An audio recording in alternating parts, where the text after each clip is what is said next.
పాలిటిక్స్లో దశాబ్దాలుగా ఆ నేతలదే హవా. ప్రభుత్వం ఏదైనా వాళ్లదే పైచేయి. పార్టీలు జెండాలతో సంబంధం లేకుండా పదవులు పొందడంతో వాళ్లకు మించిన వాళ్ళు లేరు. ప్రజాసేవే పరమావధిగా చెబుతారు. మంత్రివర్గంలో బెర్తు కోసం రాజకీయ చతురత ప్రదర్శిస్తుంటారు. ఇంతకీ ఆ నేతలెవరు? తెలుసుకోవాలంటే take a look on this story.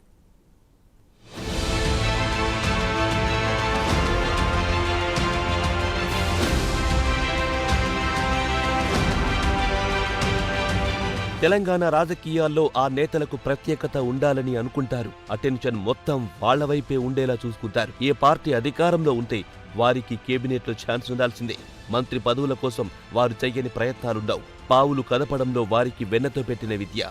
3.5 దశాబ్దాల రాజకీయాల్లో ఏ పార్టీ అధికారంలోకొచ్చినా తమదే అనేలా ఆ బడా నేతల రాజకీయం కొనసాగుతోంది. టీడీపీ, కాంగ్రెస్, బీఆర్ఎస్ ఏ పార్టీ అయినా తమకు పట్టం కట్టాల్సిందే అంటున్నారు ఆ నేతల అభిమాన ఘనం. ఇటీవల తెలంగాణలో అధికారంలోకొచ్చిన కాంగ్రెస్ ప్రభుత్వంలో కూడా అదే సంప్రదాయం కొనసాగుతోంది. తమ స్థానం ఎప్పుడూ ముందు వరుసలోనే ఉంటుందని నిరూపిస్తున్నారు.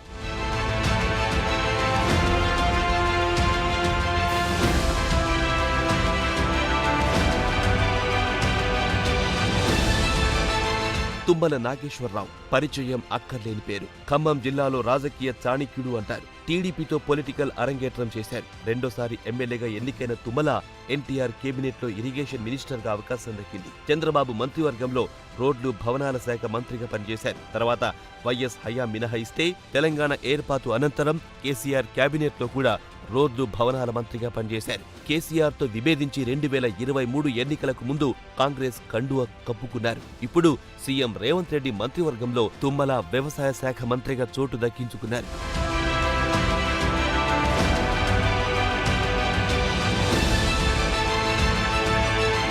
మరో సీనియర్ నేత కడియం శ్రీహరి తక్కువేం కాదు. టీడీపీలో రాజకీయ రంగప్రవేశం చేసి 1994 ఎన్టీఆర్ కేబినెట్లో మార్కెటింగ్ శాఖ మంత్రిగా తొలిసారి మంత్రివర్గంలో బెట్ కన్ఫర్మ్ చేసుకున్నారు. చంద్రబాబు అధికారంలో ఉన్న సమయంలో నీటిపారుదల, విద్యాశాఖ మంత్రిగా పనిచేశారు. తెలంగాణ ఏర్పాటుకు ముందు టీడీపీ నుంచి బీఆర్ఎస్ లో జాయిన్ అయ్యారు. ఎంపీగా పోటీ చేసి గెలుపొందారు. అనంతరం ఎమ్మెల్యే కోట ఎమ్మెల్సీగా ఎన్నికై డిప్యూటీ సీఎం, విద్యాశాఖ మంత్రిగా పనిచేశారు. 2023 ఎన్నికల్లో బీఆర్ఎస్ బీఫామ్ పై స్టేషన్ గన్పూర్ నుంచి గెలుపొందారు. తన కూతురికి ఎంపీ టికెట్ దక్కినా గులాబీ బాస్ కి బాయ్ చెప్పి కాంగ్రెస్ తీర్థం పుచ్చుకున్నారు. కడియం కావ్యకు కాంగ్రెస్ ఎంపీ టికెట్ దక్కించుకుని పార్లమెంటుకు పంపించారు.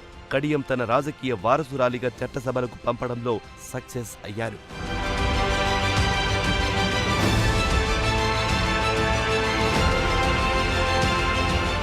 అదే బాటలో మరో నేత జూపల్లి కృష్ణారావు పొలిటికల్ జర్నీ కాంగ్రెస్ తోనే ప్రారంభించారు. వైఎస్ కేబినెట్లో పౌర సరఫరాల శాఖ మంత్రిగా, కిరణ్ కుమార్ రెడ్డి మంత్రివర్గంలో దేవాదాయ శాఖ మంత్రిగా పనిచేశారు. 2011లో కాంగ్రెస్ కు రాజీనామా చేసి టీఆర్ఎస్ లో చేరి రాష్ట్ర ఏర్పాటు తర్వాత కేసీఆర్ ప్రభుత్వంలో పంచాయతీరాజ్, గ్రామీణ అభివృద్ధి శాఖ మంత్రిగా పనిచేశారు. 2018 ఎన్నికల్లో కాంగ్రెస్ అభ్యర్థి హర్షవర్ధన్ రెడ్డి మీద ఓడిపోయాడు.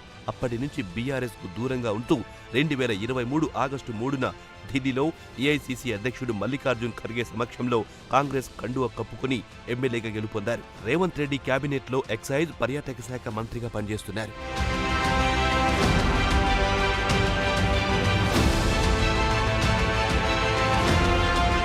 పొంగులేటి శ్రీనివాస్ రెడ్డి 2014లో వైఎస్ఆర్సీపీ అభ్యర్థిగా ఖమ్మం నుంచి లోక్సభ ఎన్నికల్లో గెలుపొందారు. అనంతరం వైసీపీ అధినేత జగన్మోహన్ రెడ్డి తెలంగాణపై పెద్దగా దృష్టి పెట్టకపోవడం, పూర్తిగా ఆంధ్రప్రదేశ్కు పరిమితం కావడంతో వైసీపీ నేతలు బీఆర్ఎస్ లోకి వెళ్లారు. తర్వాత కాలంలో ఖమ్మం జిల్లాలో ఇతర నేతల ఆధిపత్యం పెరగడం, బీఆర్ఎస్ లో సముచిత స్థానం దక్కకపోవడం, పార్టీకి వ్యతిరేక కార్యకలాపాలకు పాల్పడుతున్నారనే ఆరోపణల నేపథ్యంలో బీఆర్ఎస్ సస్పెండ్ చేసింది. తర్వాత రాహుల్ గాంధీ సమక్షంలో ఖమ్మంలో భారీ ఎత్తున తెలంగాణ జన గర్జన పేరిట బహిరంగ సభ నిర్వహించి కాంగ్రెస్ లో చేరారు.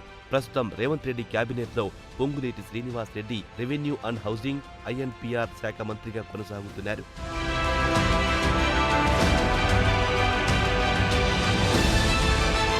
ఇటీవల కాంగ్రెస్ గూటికి చేరిన పోచారం శ్రీనివాస్ రెడ్డి కూడా మొదట కాంగ్రెస్ లో పనిచేశారు. 1984లో టీడీపీలో చేరి పాన్సువాడ నుంచి గెలుపొందారు. అనంతరం 1998 నుంచి 99 వరకు చంద్రబాబు కేబినెట్లో గనుల శాఖ మంత్రిగా, 1999 నుంచి 2002 వరకు పంచాయతీరాజ్ శాఖ మంత్రిగా పనిచేశారు. అనంతరం బీఆర్ఎస్లో చేరి తెలంగాణ ఏర్పాటు అనంతరం కేసీఆర్ ఫస్ట్ క్యాబినెట్లో వ్యవసాయ శాఖ మంత్రిగా పనిచేశారు. రెండోసారి కేసీఆర్ అధికారంలోకి రావడంతో ఆయనకు స్పీకర్ పదవి కట్టబెట్టారు. 2023 ఎన్నికల్లో రేవంత్ సర్కార్ ఏర్పాటు కావడంతో పోచారం శ్రీనివాస్ రెడ్డి సీఎం రేవంత్ రెడ్డి సమక్షంలో కాంగ్రెస్ గూటికి చేరారు.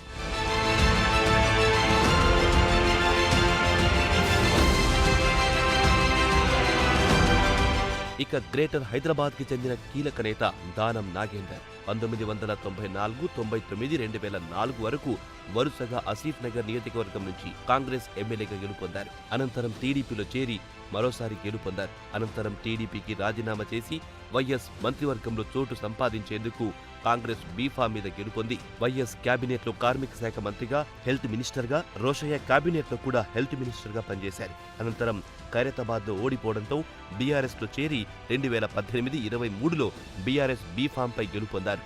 కాంగ్రెస్ అధికారంలో రావడంతో రేవంత్ రెడ్డి సమక్షంలో కాంగ్రెస్లో చేరారు.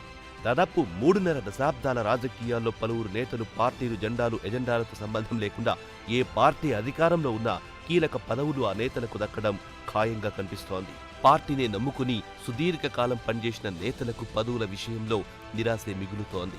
ప్రస్తుత రాజకీయాల్లో పార్టీలు, సిద్ధాంతాలతో సంబంధం లేకుండా పదవులు డామినేట్ చేస్తున్నాయి. కానీ పార్టీ లైన్ లక్ష్మణ రేఖగా భావించిన నేతలకు మాత్రం పదవులు రావడం లేదని వాపోతున్నారు.